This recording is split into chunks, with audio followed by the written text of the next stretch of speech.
Okay, everybody, it's 5:33, so I'm going to get started. My name is Scott Hamway. I'm the MBTA's Director of the Bus Modernization Program. And before we get started, I want to make sure everybody understands that the meeting is being recorded. That's both for all of us to go back and review details from the meeting, but also for folks who weren't able to participate in tonight's public meeting. So it'll be myself. I'm joined by several of my colleagues from the MBTA, in particular Steve Belanger, who you'll be hearing from in the presentation. He's our project manager for the final design and construction phases of the Quincy Bus Maintenance Facility project. Alexander Markevich from the Bus Modernization team, and we've got a number of other folks helping us out here tonight who you may see. So this is a meeting. This is our second MBTA sponsored public meeting to update the community on the new bus facility that we are planning to build at 599 Bergen Parkway to replace our old Quincy facility. There's going to be a question and answer. There's going to be a question and answer session that we'll hold after the presentation, which I'll describe. The presentation is going to be about just so folks are aware, probably be about 20 minutes at the most. We'll try to get through it quickly.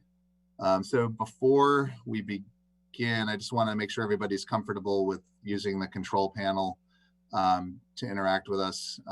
We really appreciate everybody who participated. We got a really good turnout in registrations for this meeting. I think, like you, we would have much preferred to be able to be in the same space with you and have the meeting face to face, as we did back in January when Councilor Palmici hosted a community meeting. But we do want to hear from you. In particular, we want to hear from neighbors, our neighbors surrounding the site. Want to hear from you and encourage you to ask questions, share a recommendation, and really just be a part of the process, even though we have to do it here vertically. During the Q&A, you're going to be able to press the raise hand button to ask a question.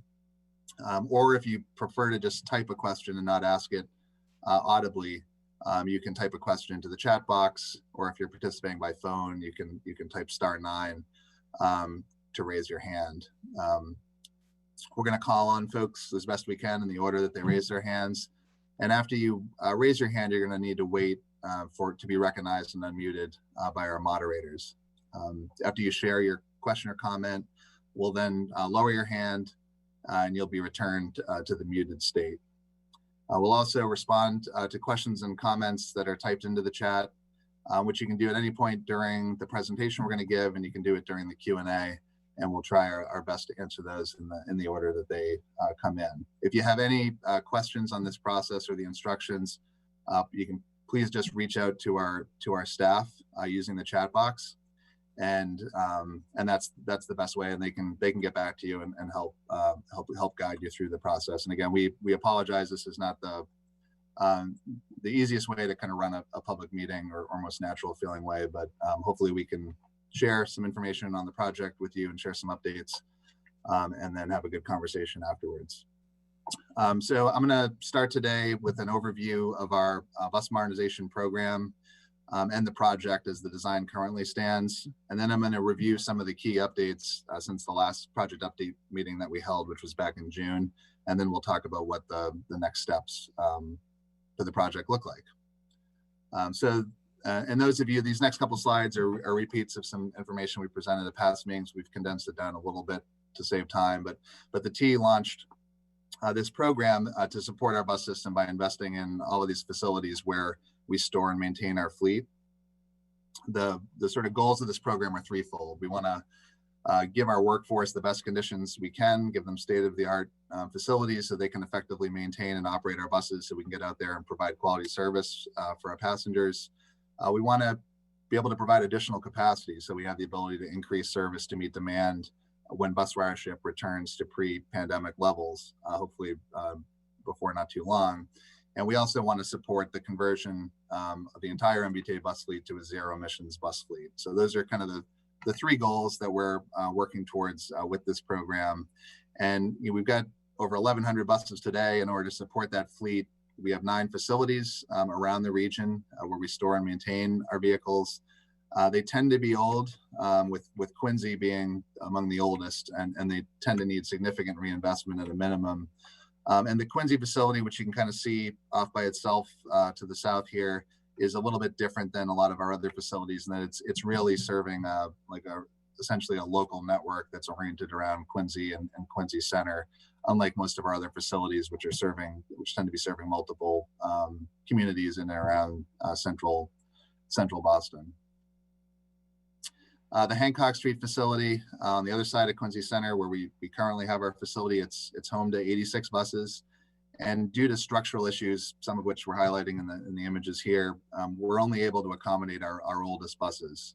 Lower vertical clearances in the building prevent us from being able to store and maintain any of the modern buses, which the MBTA has been purchasing since 2010, that have a taller vertical profile. So the facility is rapidly approaching obsolescence, and the MBTA really needs to move forward with a new modern facility so we can continue to maintain reliable bus service in the Quincy area.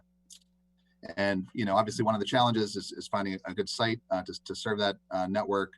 You obviously want to stay as close to the kind of heart of the service area that you're trying to provide service in, so you're not running a lot of buses several miles to get to where routes start. And we were fortunate when we identified the Lowe's property at 599 Bergen Parkway. It's as you can see here, if you can see my cursor, it's almost as well located relative to Quincy Center, where almost all of the bus routes kind of operate out of, as the existing facility. So it's a really good location for us to be operationally. So this slide here summarizes at a high level the major elements of the project, features of the building, the layout of the site, and then the changes that we're going to be making to the adjacent intersections and streets. I'll keep this slide up just for a couple seconds. We're then gonna, I'll speak to most of these on the next few slides and use my cursor to kind of highlight what we're looking at. I'm hoping folks can see my cursor when I kind of move it around, as I'll do on the next couple slides. So the building itself, this is a plan of the building. The building itself is designed ideally to accommodate 120 40-foot buses. As I said earlier, we have 86 buses today at Hancock Street. We may open the facility with only 86 buses, but we wanted to build in room to grow. As demand comes back and as things change, these facilities are designed to last for many decades, and we don't want to just replace what we have. We want to give ourselves some room to grow. And the way basically the facility works is buses would come off of Bergen Parkway at that entrance that's been the Lowe's entrance by Deco Apartments, and then kind of pull into kind of the queuing area here. Buses then move in a counterclockwise direction through the facility, starting off in our fueling bay for refueling, then passing through the wash bay. And then if they don't need any other service, the buses then just make a counterclockwise move into this area, which is our storage area. And this facility is going to be our first fully enclosed bus facility for the MBTA, and a lot of our other facilities, either a significant portion or even all of our storage of buses happens outside. So this will be a much different type of a neighboring facility for the community, and then it won't be a giant sort of bus storage area that you're looking out at. But buses that need interior cleaning would move into an area here we have for the interior cleaning of buses. Buses that need that are due for inspection would go through an inspection bay here, and then would pull into our maintenance area, where we've got 10 maintenance bays here, and then a work row to store buses that are awaiting their turn in maintenance. Buses then kind of complete their counterclockwise move back into the storage area for the pullout on their next trip back out onto Bergen Parkway. We've got rooms for part storage behind the maintenance bays over here. We've also got rooms for break rooms, locker rooms, training rooms, space for supervisors, etc., located in a two-story office space located on the west side of the building. And the building will also have a 70,000 square foot upper level for MBTA office space and storage.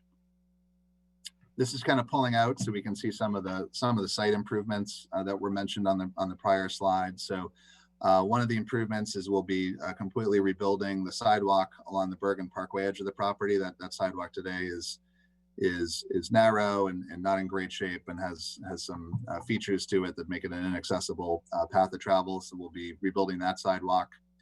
We'll be making a new shared use path connection along the southern edge of our property from Grasso Park along Columbia Street down and out to Penn Street and the old Lowe's entrance. And that's to accommodate bicycle and pedestrian access to Quincy Adams Station. We'll also be extending Columbia Street, which currently ends at this intersection with Penn here, and we'll be extending that out to a new intersection at Bergen Parkway. We'll talk about that on the subsequent slide. The site includes an area for employee parking with landscaping, as well as an enclosure that'll house the electrical switching station for the building that'll be out on Bergen Parkway. Let's see. This is a closer look at the Columbia Street extension. Now we're kind of oriented differently in this map with north to the top here. So and this is really to give us redundant access. This would not be the primary means of accessing our facility for our buses or employees, but it gives us important redundant access that we can use in the event that there's traffic backups farther down at the next intersection or anything else that prevents us from getting through that primary entrance. We are advancing designs for this roadway extension in coordination with the city of Quincy.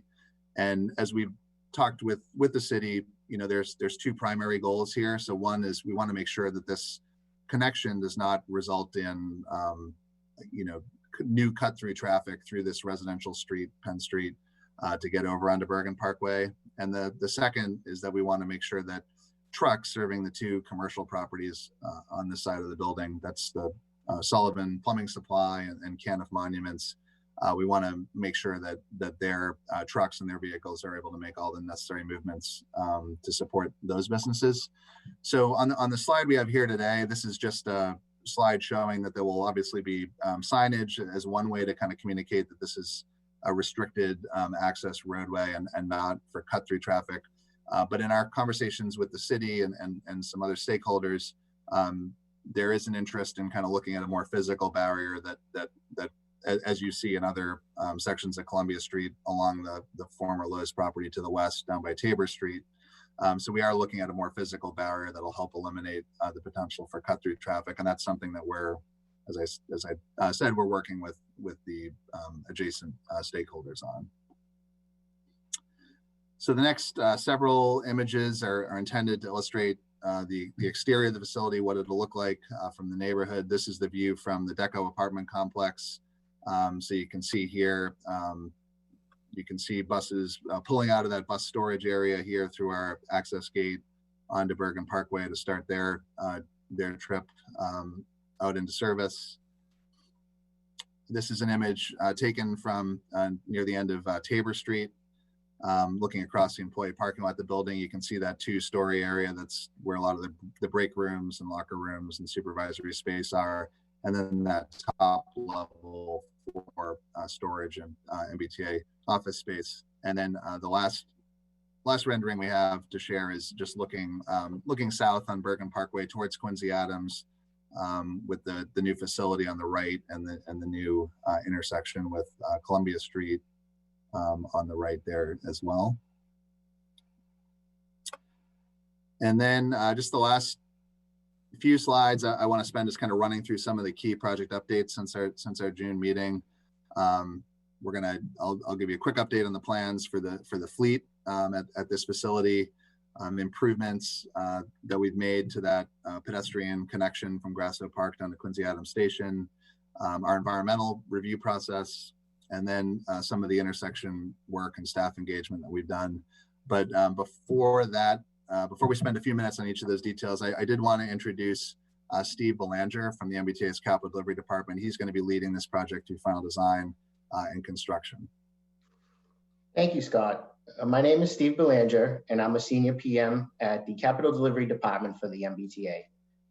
I actually worked and presented to the City of Quincy before as an MBTA PM for the South Shore Garages project, which included the Quincy Adams Garage. Prior to the MBTA, I also worked nearby for 8 years on Crown Colony Drive at a consulting firm. So I'm happy to be a part of this project and have the opportunity to provide an update to the community tonight. Myself and the Capital Delivery Department have been working closely with the Chief Engineer's Office regarding this project over the past several months. Our collaboration throughout key design decisions, design updates, milestones, deliverables, and internal stakeholder engagement will help to make a smooth segue from 30% to the next design phase and beyond. Although the executing department will change, our interdepartmental teamwork philosophy on this project will continue. This will assist in achieving our project milestones, goals, and objectives as efficiently and effectively as possible. I'm looking forward to the next steps and our continued efforts on this project, including public engagement. Great. Thanks, Steve. And we'll hear from Steve again a little bit later in the presentation, as well as in the Q&A. And I'm sure you'll be seeing a lot of Steve over the next couple of years as well. So just to kind of wrap up the presentation with those other updates with what's changed since the last meeting. You know, we've talked in previous meetings about how important this facility is for the MBTA because of our real critical need to replace the existing asset at Hancock Street. But it's also been a really important facility for the T because it represents the first facility that we're really going to go in and modernize in a way that allows us to support our conversion to battery electric bus technology. We have, you know, in our past meetings tried to manage expectations by acknowledging that the facility would be likely to open entirely with hybrid buses instead, as we await battery technology maturing to the point where we feel like we can meet our service requirements and deliver service for the residents of Quincy reliably with that new technology. We are happy to say that based on further analysis of our Quincy routes that will be operating out of this garage, as well as the kind of continued trajectory of improvement for battery technology, that the MBTA does now intend to open this facility with at least a partial fleet of battery electric buses. There's still a lot of work ahead of us to get there, but we are really excited about this, and we hope facility neighbors will be as well. You know, the plan had always been to operate our newest and cleanest hybrids at this facility, which would be a major improvement for the city of Quincy compared to the aging diesel buses which are the only ones we can operate out of Hancock Street. But battery electric buses or BEVs, as the shorthand is, they'll be even cleaner and quieter neighbors. And opening this with a partial fleet of BEVs is going to help the MBTA very quickly understand what the capabilities of the technology are, and should allow us in relatively short order after this facility opens to convert the entire fleet at this facility to BEV technology. So we're really excited about that, and continuing to kind of update the community on our progress on that front. We talked a little bit about the pedestrian connection from Grasso Park over to Quincy Adams Station. So, you know, here you see the path in a little bit more detail on the southern end of our parking lot. You know, we heard from a lot of people at that public meeting in June that our initial plan for a sidewalk connection was inadequate. It wasn't going to allow you know, bicyclists to pass pedestrians. It could get crowded even with just pedestrians coming in both directions along this edge.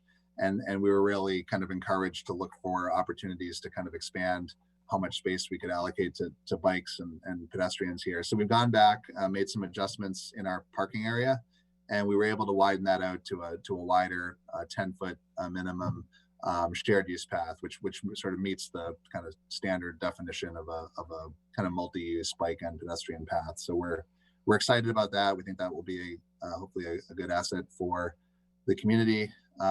When we last met, we were at the beginning of our state and federal environmental review processes.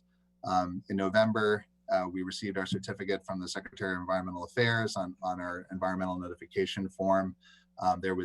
We had a public session, the scoping session that took place around that many of you may have participated in. That certificate from the Secretary concluded the state MEPA process. And just last week, we received sign-off from the Federal Transit Administration on our categorical exclusion as part of the federal NEPA process, representing the end of the federal process for the MBTA. So those were two important milestones for the project. Another thing that came up in the spring, we entered into a lease with the entity currently controlling the site. This allowed the MBTA to use the parking lot to accelerate improvements in the Quincy Adams parking garage across the street. And at the January meeting, which was hosted by Councilor Palmucci, we were asked to look at pedestrian safety improvements at the intersection right out in front of Quincy Adams by the old Lowe's entrance.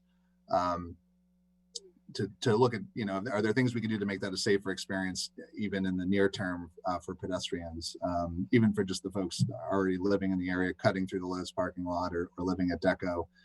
Given the reduction in traffic volumes, trying to access the site from the south as the Lowe's business is closed, we were able to repurpose one of those two left turn lanes, and the result, which if you're local, you may have already seen, creates a little bit more of a pedestrian refuge for folks trying to cross Bergen Parkway.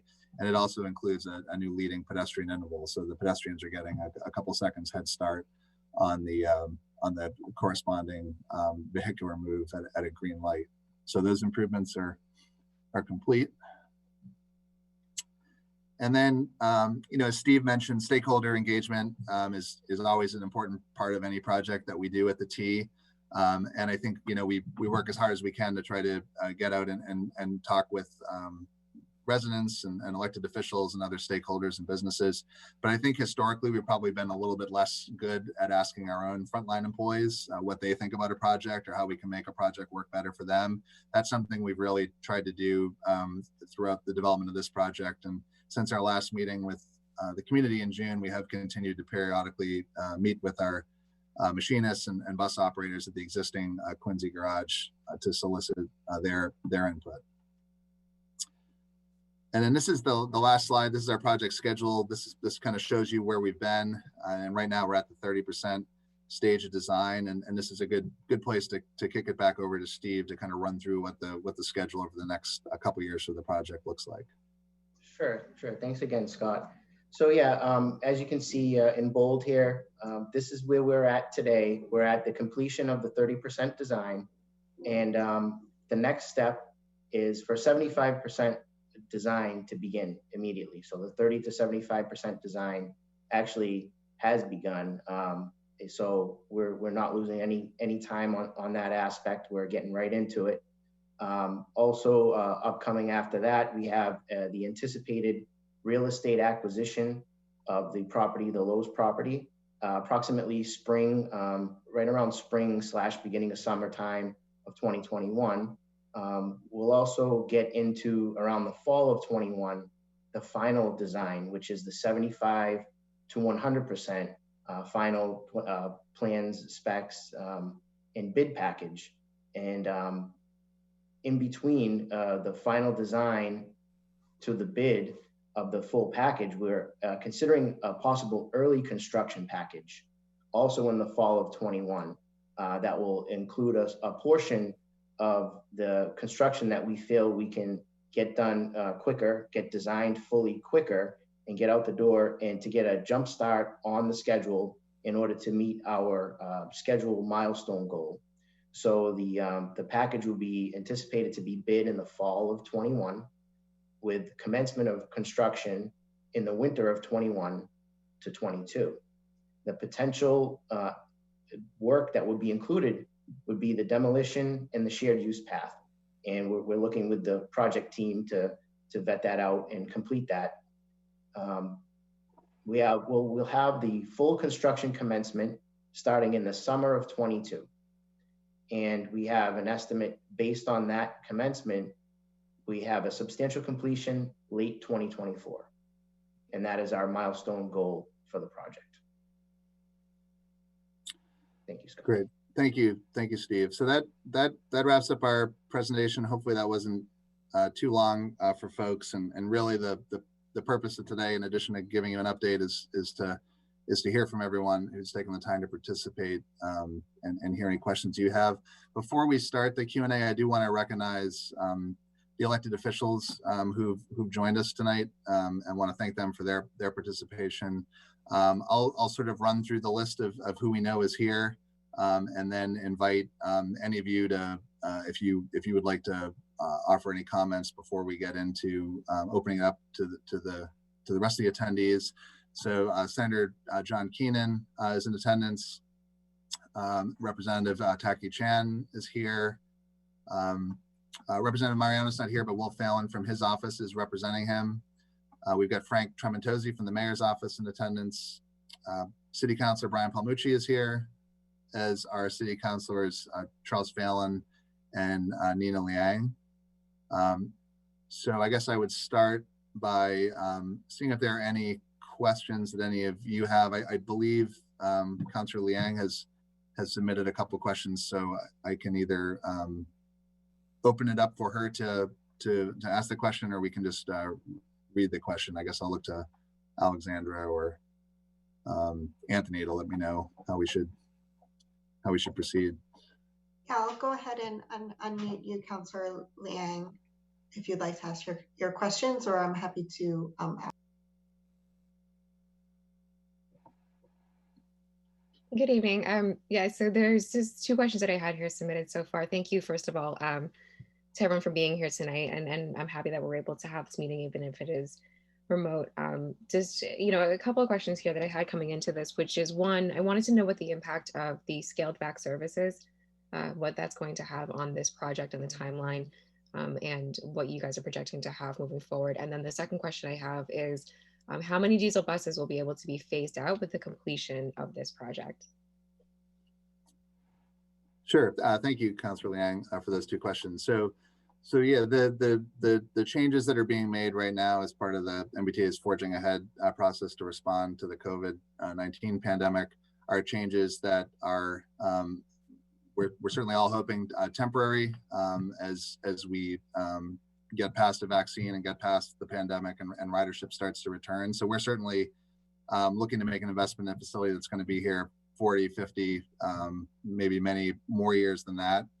So we're certainly planning for the long haul rather than the short-term impacts on ridership that we've seen in the last several months. But even saying that, I think it is important to note that bus ridership has been the most resilient of all of our modes of service that the MBTA provides in terms of maintaining ridership. Ridership has not fallen off as much as it has on other modes, and that's a lot of that is because our bus ridership are some of our most sort of transit critical customers, folks who don't have a lot of other options to complete trips. So we're very confident that bus ridership will come back, and this facility is really going to position Quincy to be able to have not just the service it's had historically, but better service, and certainly it's also going to be an opportunity to expand service in the future, depending on what happens with demand. And then importantly, as we noted in the presentation, it allows us to open our first kind of fully battery electric bus enclosed facility. So we're taking the same approach to this facility. That hasn't changed. On your second question, Councilor, the 86 diesel buses that we currently have at Hancock Street, those will be phased out with the completion of this project. It may not be on, there may be we may move those over here for a couple weeks, a month as we're having vehicles get delivered to the MBTA. But we are buying, at a minimum, we'll have our kind of cleanest, newest hybrid buses that will be able to operate out of this facility. And as I said in the presentation, our intent now is to open this facility with at least a partial fleet of battery electric buses. So our expectation would be, assuming that the BEB experience is a positive one, which we're increasingly confident it will be. Our expectation is this facility would, in short order, over a couple of years, transition to a fully battery electric bus facility without any of the older diesel buses or even the newer hybrid ones. So I don't know if we had any other questions from any of the other elected officials in attendance. If not, we can go into the general Q&A.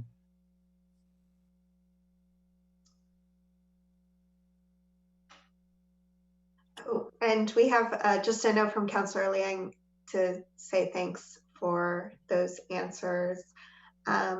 Happy to take any other questions from the elected officials, or else we'll go ahead into the first question from the chat box, which is with regards to actually the impending snowstorm. So we'll just quickly take this one as best we can and then move on to the questions about Quincy. So a question came in with regards to the XE60s, whether or not they're going to be used tomorrow, given the snow. Scott, do you want to just provide a very brief answer there? Yeah, this is sort of a question about buses we're not running out of Quincy. These are 60-foot buses that we run out of our Southampton garage on the Silverline routes, and yeah, we have oftentimes what the MBTA has had to do during snowstorms are the 60-foot buses don't have power to the center axle, and what's happened is that they just maneuverability wise, we need to kind of take them off the road during snow conditions, even with just a little bit of snow, and replace them with 40-foot buses. The good news is that the MBTA has piloted a couple of different newer 60-foot buses, a new extended range hybrid bus, and some battery electric bus 60-footers out of the Southampton garage, and those do include center axle drive, which means we can run them now in snowy conditions. And the good news is going forward as we buy additional 60-foot buses, these are the longer buses that bend in the middle. If you've been out on the Silverline, or you've been on Blue Hill Avenue, or Hyde Park, or Center Street in Jamaica Plain, but those are buses that are not planned for this facility. This facility, like most of our MBTA facilities, will be an entirely 40-foot facility. So I think the word we're getting from our storm center is that we are going to be pulling, just for uniformity's sake, pulling the 60-footers from service tomorrow, and going with the plan that we've run in past snowstorms with just using the 40-footers. Okay, great. So next we have a question from Matthew Peterson. Has the MBTA considered additional uses for this location, given the close proximity to Quincy Adams Station, that make it ideal for TOD? And that's at this facility location. Yeah. So as we were, coming up with our facility site plan, we are using, virtually all of the site for the facility. We're following the same general kind of approach that the Lowe's development featured, with sort of building on one half and parking on the other half. In this case, our building actually is a little bit bigger of a footprint than the Lowe's building had, and we need some circulation space for our buses to get in and out of the facility. So there wasn't a lot of room to begin with once you started to build out our program. We did try to make the best use of the site by building some of that storage and office space, up above the garage. And then we've got our parking lot essentially in the same footprint the Lowe's parking lot was in. We do have sort of security considerations with an MBTA transit facility like this, where it's not as easy to accommodate a mix of uses, sort of private and public, within a space like this. So that's, I guess, that would be the answer to that question. We feel like we've needed to use, the entire site to kind of complete our program here. And then I see that Senator Keenan has raised his hand, so I'll go ahead and unmute you, Senator. And there'll be a pause before you'll be able to chime in.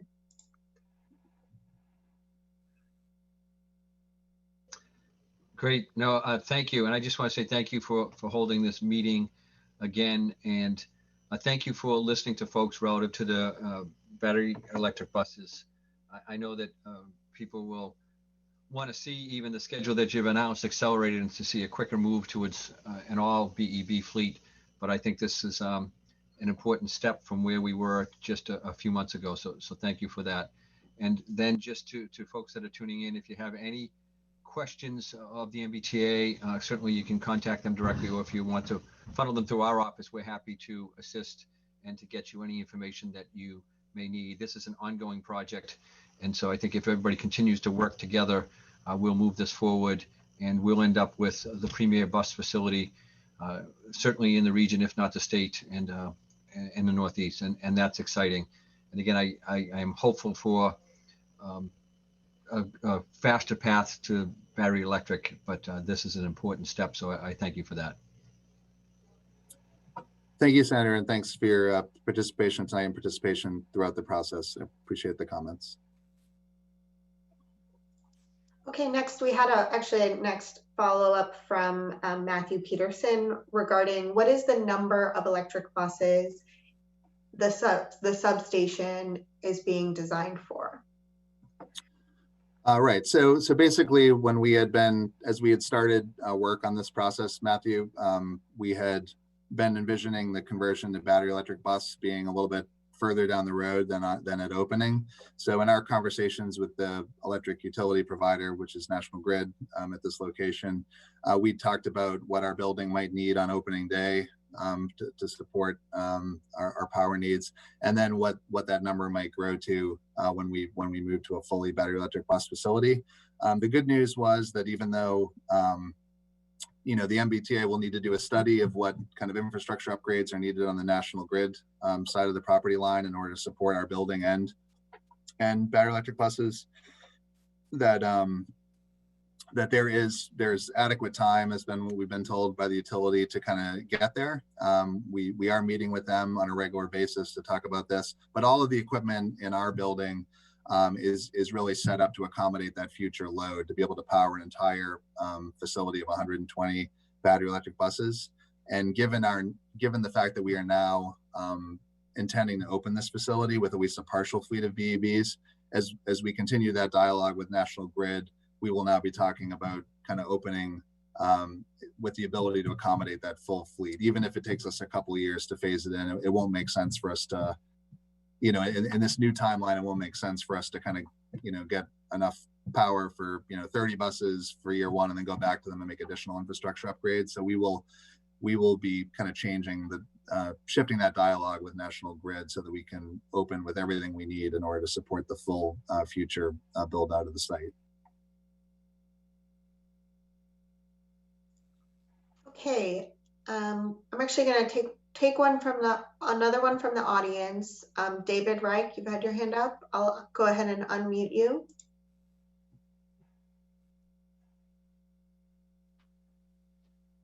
Hi, I'm gratified to hear that the T is taking steps toward adopting battery electric buses, and I look forward to hearing more details on that as you develop your plans. Thank you very much for listening to the concerns of the people of Quincy, and I hope you'll continue consulting with us as the process goes forward. As the City Council suggested in their unanimous resolution a few months ago, it's the time for battery electric buses is now. COVID has awakened people to public health concerns as never before, and diesel engines are, I think we can all agree, not good for public health. Also, the T's, again, as I'm sure you know, is facing unusual fiscal challenges, and we also know that over their lifetime, battery electric buses save money. So just thank you again, and I look forward to continue our work with you. Thank you, David, for that comment. All right, thanks, great. And the next question comes from Keith Johnson. Can you share your project schedule? This question may have come in before we actually got to that slide, but perhaps, Scott, you want to just pop back to that slide? Sure, yeah, and I would invite, if Keith has any additional specific questions, either myself or Steve could answer them, or if yeah, that question may have come in earlier, like you said, Alexandra. Great, okay, we will move forward. There are several questions about BEVs, and since we just talked about those, we can come back to those, but I'm actually going to skip forward to a question from Stefan Wensch about pedestrian safety. so we can get a couple of other types of questions for the moment. Is there a concern about pedestrian safety along the new walkway adjacent to the heavily wooded area south of the parking lot? If so, would there be a safety call box installed? And if not, is it considered safe because of the proximity to Deco Complex and Columbia Street neighborhood? Yeah, so thanks, Stefan, for that question. So the shared use path, just to sort of get an understanding of the distance, it's about a 300-foot long path that's connecting Grasso Park down to Penn Street, and it's going to be well lit with pedestrian scale lighting for that entire distance, as well as being adjacent to the MBTA parking lot, which will have lighting as well. So safety call boxes right now are not included in the current design. That's certainly something Steve and his team can kind of consider. And I think we can also, I know when we've showed renderings in these meetings thus far, they've tended to be, nice sunny days. We could certainly come back with a rendering that gives the community a sense of what that experience might look like at night on that path.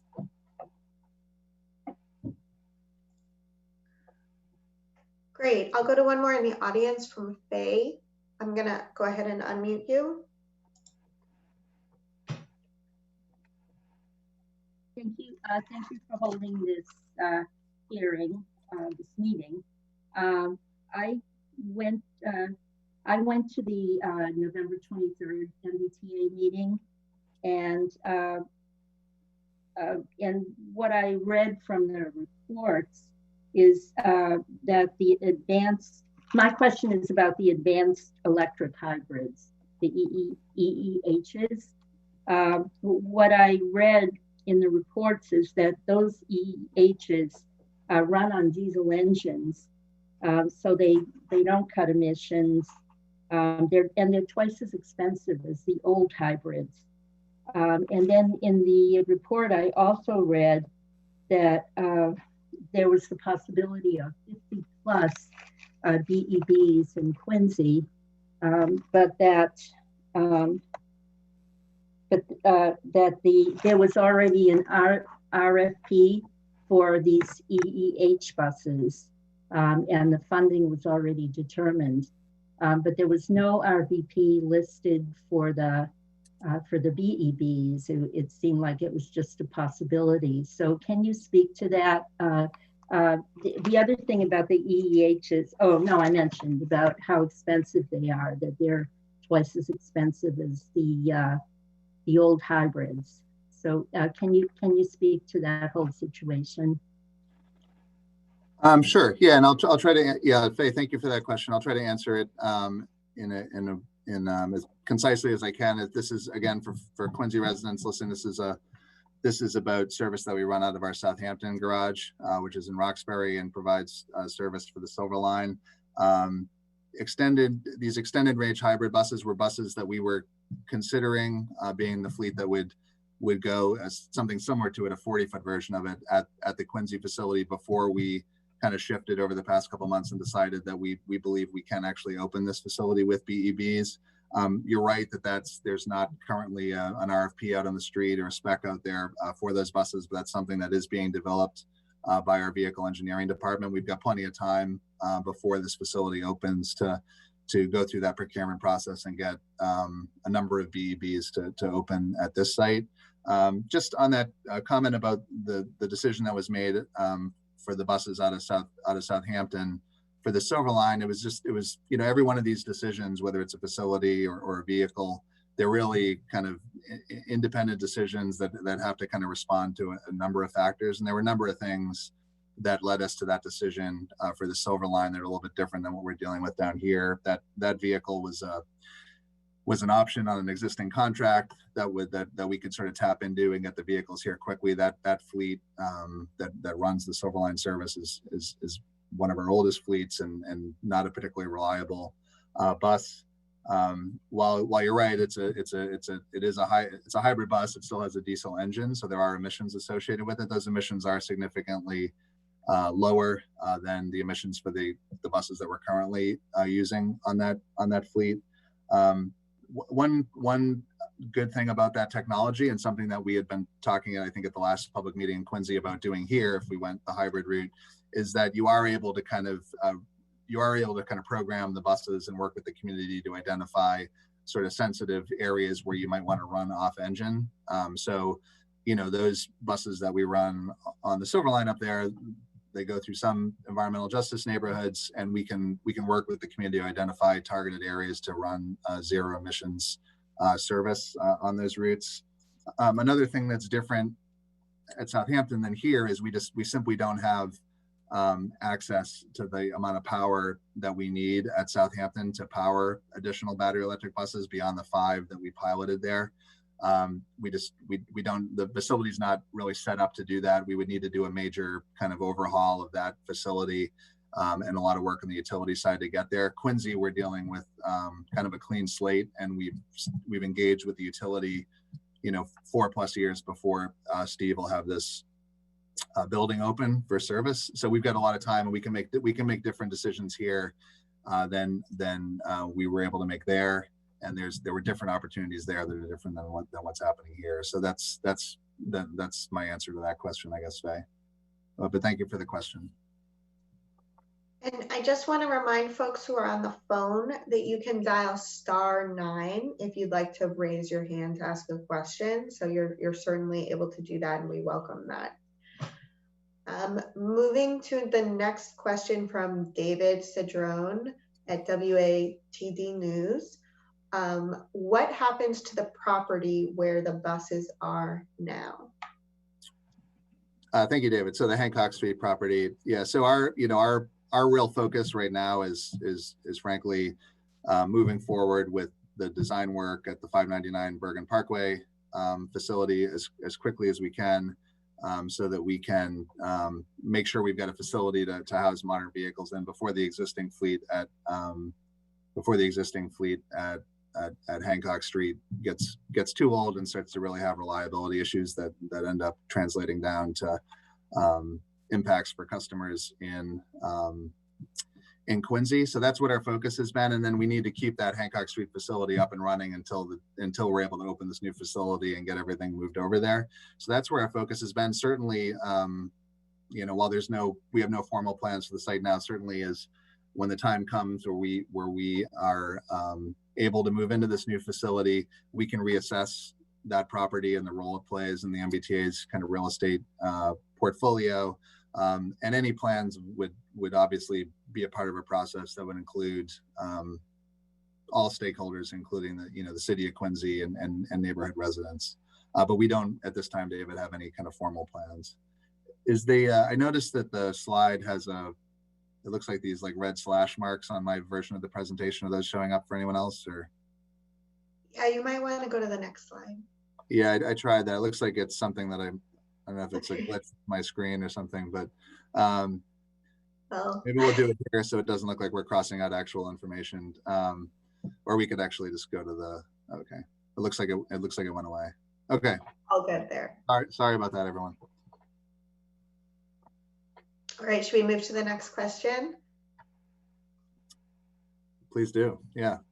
Okay, great. So from Larry Cretton, what is the time range as to when the MBTA would put the buses out for bid?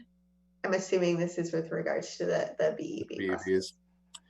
Yeah, so the whole procurement process, Larry, thank you, Larry. The whole procurement process can take about 18 months between the release of a procurement spec until we've got the vehicles start to be delivered to the property.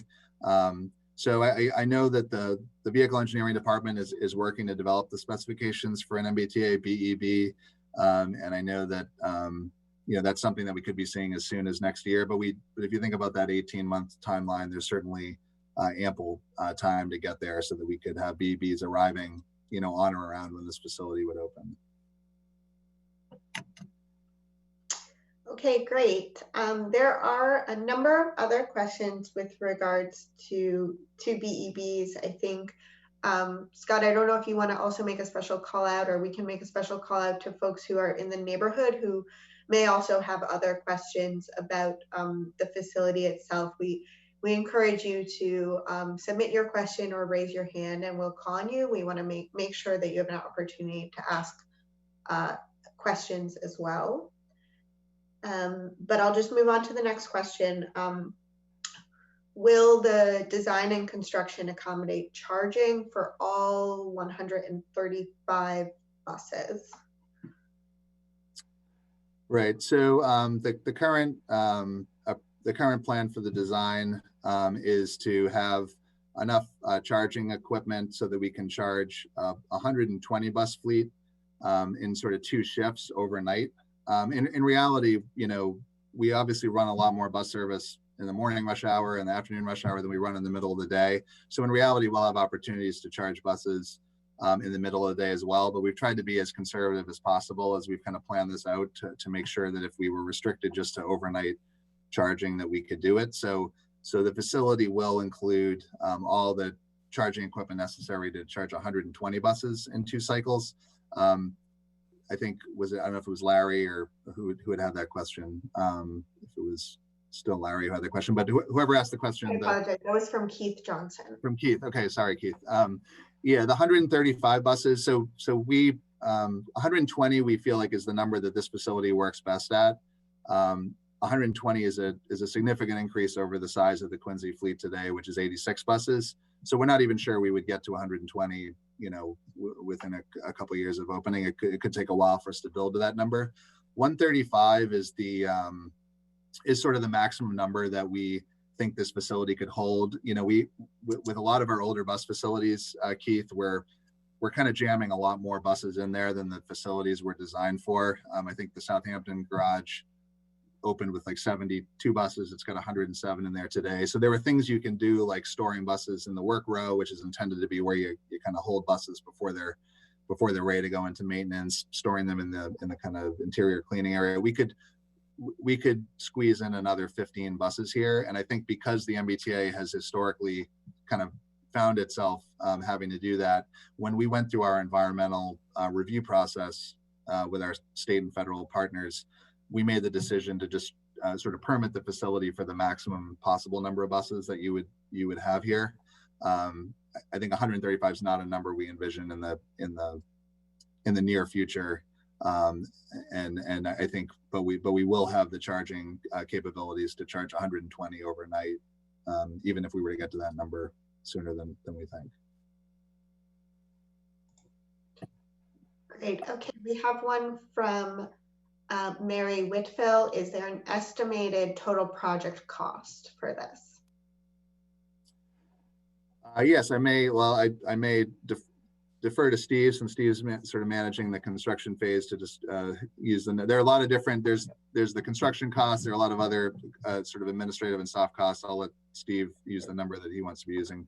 Sure. Well, yeah, and because we're only at the 30% right now, the number that was advertised publicly, the construction cost estimate that was in the request for proposals for the designer is $250 million. So that's the current number for the construction cost estimate, and that will be further vetted through the design process as we go beyond 30%. But that number was published in the request for qualifications and request for proposal package public advertisement on the MBTA website. Thank you, Steve. And I think that number is in the same general ballpark of the number that we shared with the community at our last public meeting as well. Okay, and we had another follow-up question from Stefan with regards to the site. Who will be responsible for enforcing the limited access roadways and connections such as Tabor Street, Columbia Street, Penn Street? Will it be the MBTA Transit Police, the Quincy Police, or a combination of both? Right, so those conversations are ongoing. So right now, Tabor Street, Columbia Street, Penn Street, those are all City of Quincy streets that will continue to be so. We're not proposing any changes. I actually had a call from a member of the community last week who was asking about those barriers that are in place today on either side of the Tabor and Columbia intersection. we're not proposing any changes to those. Those would remain in place. The extension itself, this is a new extension, so we're in conversations with the city of Quincy about the final sort of disposition of that piece of the roadway. And as I mentioned earlier in the presentation, Stefan, we're showing signage at we certainly know at a minimum there will need to be signage on Bergen Parkway communicating that this is a limited access authorized vehicle only roadway. But we've heard clearly from the city, from Councilor Palmucci and other stakeholders that really encouraging the T to explore the possibility of using some kind of physical barrier similar to the ones that are in place that I just mentioned over by Tabor Street, as well as the access gate that the two commercial properties currently use when they're passing through the Lowe's parking lot. So that's something that we're exploring right now and trying to work through and talk with stakeholders about. So we don't have all the answers at this point, Stefan, on that question. Okay, and we have another question on the buses from Rob Kanata. Will the battery electric buses exclusively charge in the garage, or is there opportunity charging at terminal stations or along the route a planned part of the electrification strategy? Thanks, Rob. Yeah, that's a good question. And we talked about it earlier. We've taken a really conservative approach with the design. And when we made the decision that we feel like we could open with BEVs, we were also trying to be really conservative, and we sort of approached this assuming that we would have to charge everything overnight at the depot.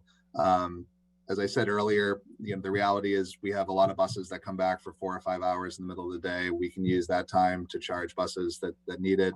But I think your question's good, because I think as the MBTA moves into a fully BEV future, we're going to want to be looking at opportunities to charge these buses when they're out kind of in the field and in service. It just gives us more flexibility, more reliability.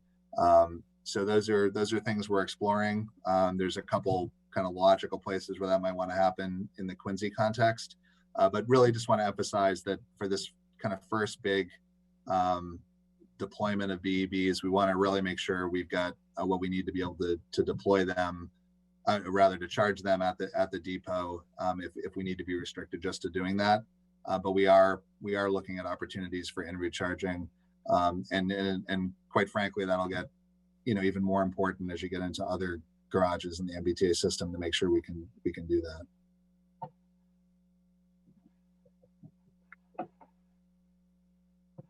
Sorry, I was muted there. All right, going to a question from John McNeil. John actually asked a couple of questions, so I'll just combine them. Are the buses too big to negotiate our roads, and are they made in China? And why battery buses when we have a surplus of natural gas and oil? Where is the waste lead batteries disposed?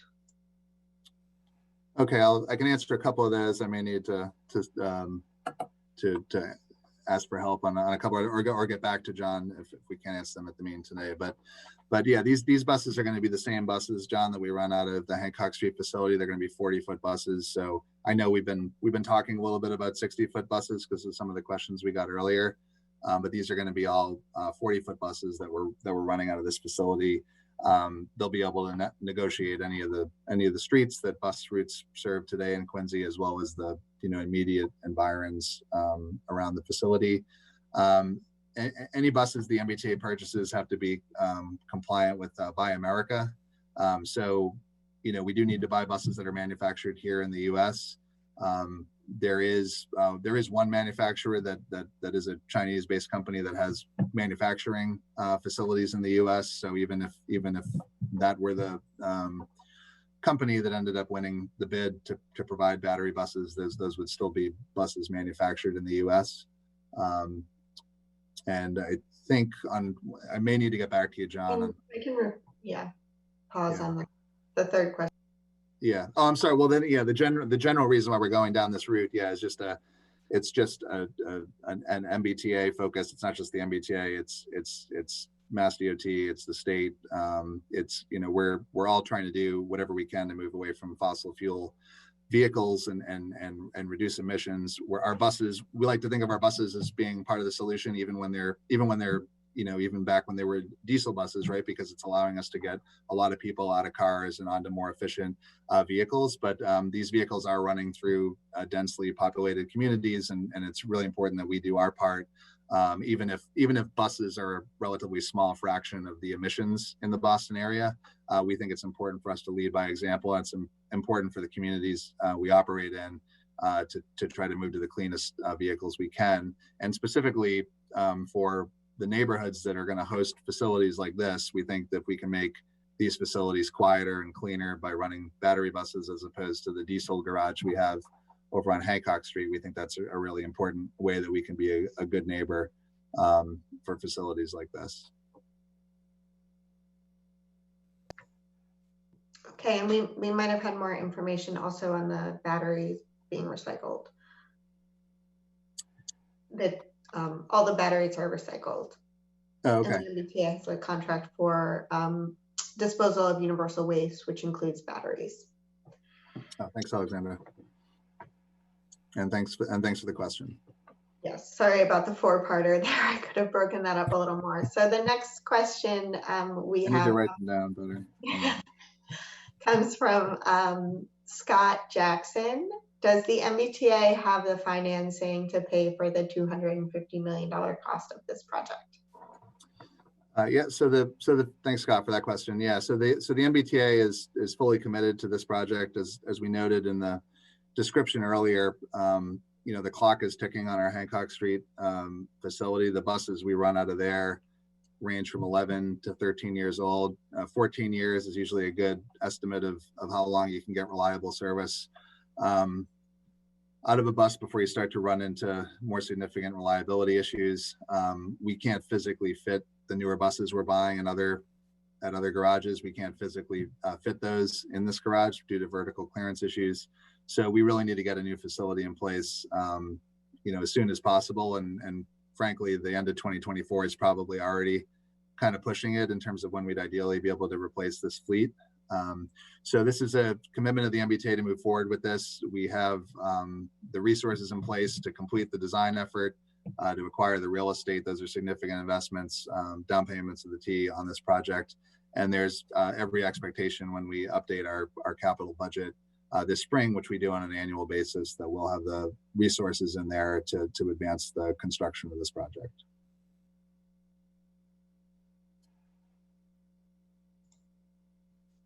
Okay, and then we had a follow-up from Keith Johnson. What is the lead time for the delivery of BEBs when the order is placed? I'm not sure if that answered.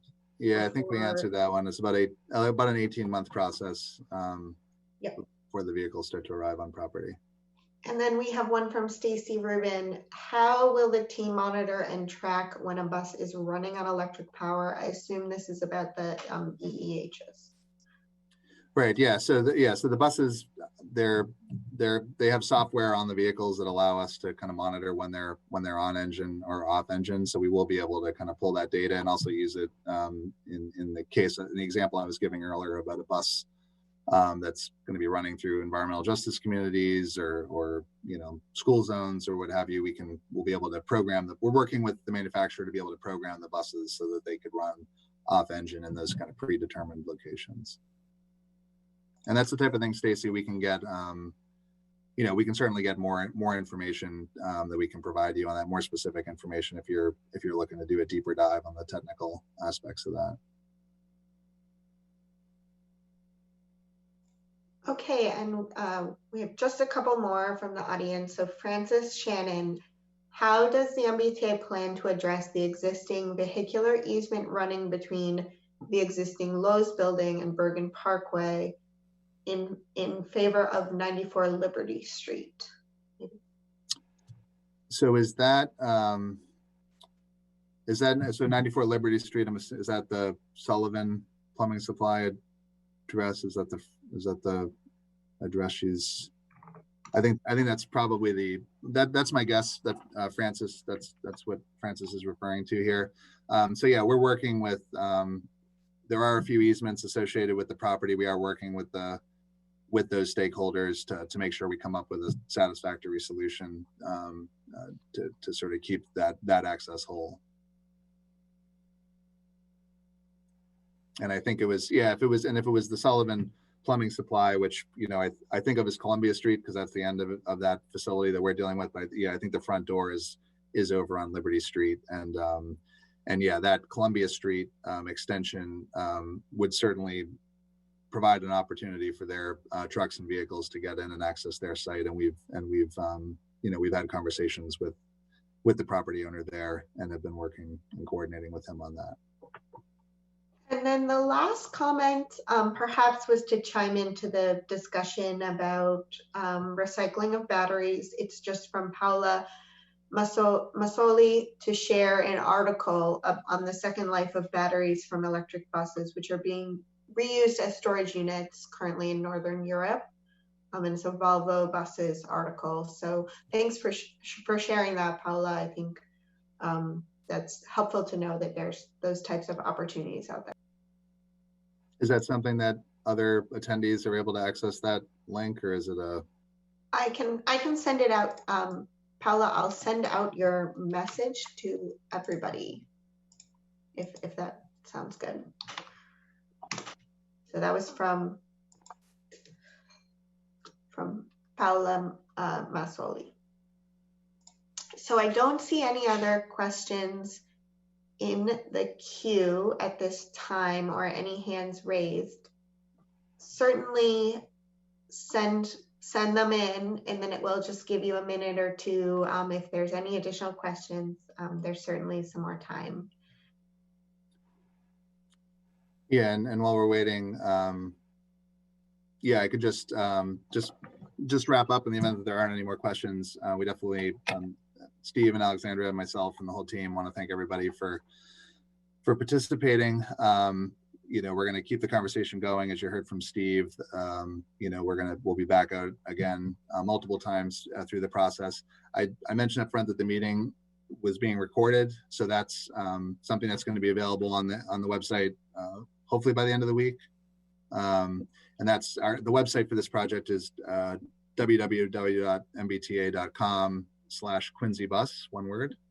And you can go on that website and submit a comment via the email address that's on the website, which is QuincyBus@mbta.com.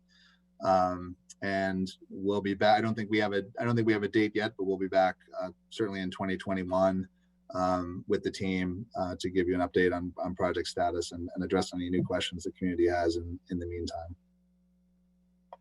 Yes, and just for clarification, we'll be posting the recording as well as the presentation for folks to download. In the time that you were speaking, Scott, one more question came in from Scott Jackson. How many of the buses in use on day one will be battery electric? So we did already touch on this a little bit, but we can have that as the final question for the moment.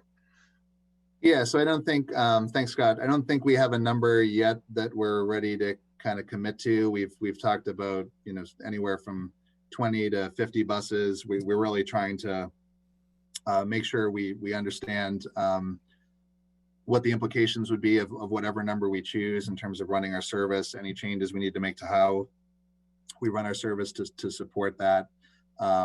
And we also have to think about, even though these are going to be a new vehicle technology for the T, we do need to think about our overall bus replacement strategy. The way the T has kind of done bus purchases historically is we, you know, we've tended to buy them in big chunks when lots of buses get old at the same time, and you're buying, you know, a couple hundred in a single shot, and that just generates a problem down the road 12, 14 years later when all of those buses are aging at the same time. We need to replace a lot of them. Our longstanding goal has been to move to a more smooth procurement schedule where we're buying, you know, somewhere in the neighborhood of 80 to 100 buses a year. So I think when we look at this facility, we want to buy the right number of battery electric buses for Quincy, but we also don't want to if we're buying other buses that year for other garages, we don't want to buy so many that we're going to have another kind of just big chunk of buses getting old at the same time. But the good news is, as I said earlier, once we've got that first partial fleet on the property and we've proven it out, our procurement process will almost certainly include, options for us to take delivery of additional BEBs in subsequent years, which will allow us to kind of in short order transition this entire facility to BEBs.